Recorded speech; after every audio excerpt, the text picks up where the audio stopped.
जरा सोचो, आपको एक ऐसी कहानी के बारे में पता चले जिसमें आंधी और तूफान आने की वजह से एक विशालकाय इंसान की बॉडी समुद्र के किनारे बहकर आ जाती है और जब लोग उसे देखते हैं तो बहुत ही ज़्यादा डर जाते हैं, जिसे देखकर वो लोग कुछ भी नहीं बोल पाते हैं। तो आज की कहानी कुछ इसी प्रकार से है। तो इस कहानी के स्टार्ट में हमें स्टीफन नाम के एक विज्ञानी को दिखाया जाता है, जिसे कई लोगों के द्वारा खबर मिली है कि कल रात आंधी और तूफान आने की वजह से पास के समुद्र के किनारे में एक बहुत बड़े इंसान का शरीर बहकर आया है। लेकिन स्टीफन एक वैज्ञानिक होता है, इसीलिए उसे इस बात पर यकीन नहीं हो रहा था। लेकिन खबरों की संख्या इतनी ज़्यादा थी कि उसे इस बात पर यकीन करना पड़ा और वो अपने साथियों के साथ वहाँ उस किनारे पर पहुँच जाता है।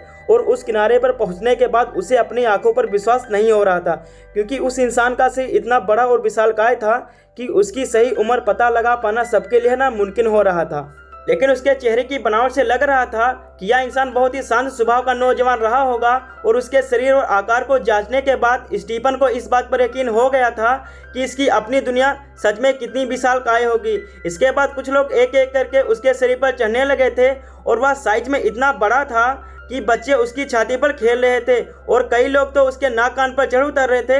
लेकिन स्टीफन दूर बैठा यह सब कुछ देख रहा था और दूर से देखने पर ऐसा लग रहा था कि शायद यह व्यक्ति सोया हुआ है और यह नींद में अपने दोनों पैरों को आपस में रगड़ेगा और आसपास के छोटे इंसानों को मसलकर रख देगा और अपने पैरों पर खड़ा हो जाएगा।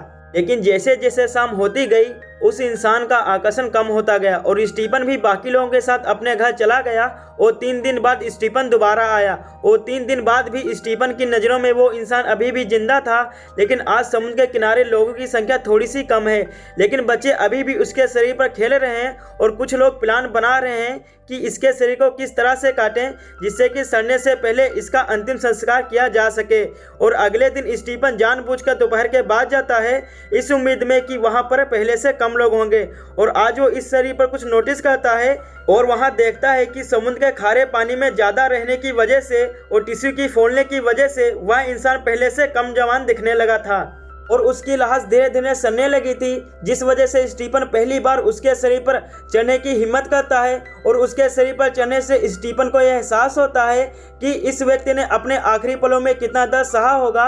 शायद उसे इतना दर्द हुआ होगा कि उसे पता ही नहीं चला होगा। लेकिन सबसे दुख की बात यह है कि यह दर्द सिर्फ उसने अकेले झेला होगा और उसकी बॉडी को देखकर ऐसा लगता है कि एक तागा हुआ जहाज किसी तट पर खड़ा है। और साथ में हम यह भी देख पाते हैं कि अब लोगों ने उसके हाथ पैर काटना शुरू कर दिया है और उसके हाथ पैर काटना उसके शरीर की बर्बादी की पहली शुरुआत थी और अब धीरे धीरे उसके शरीर के बाकी हिस्सों को भी काटा जाने लगा था।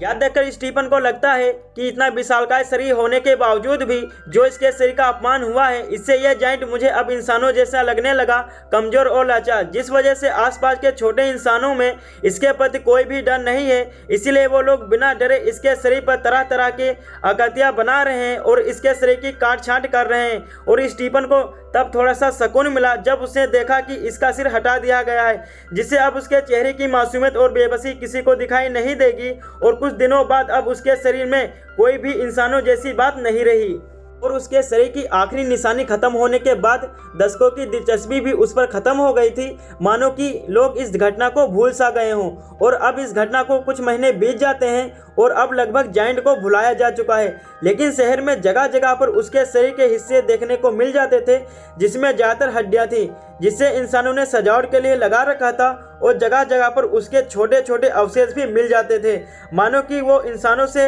अपने अस्तित्व को याद रखने के लिए कह रहा हो। जहाँ तक लिंग का सवाल है, उसे शहर के एक छोटे सर्कस में रखा जाता है। इसी के साथ ये दुख भरी कहानी यहीं पे ख़त्म हो जाती है।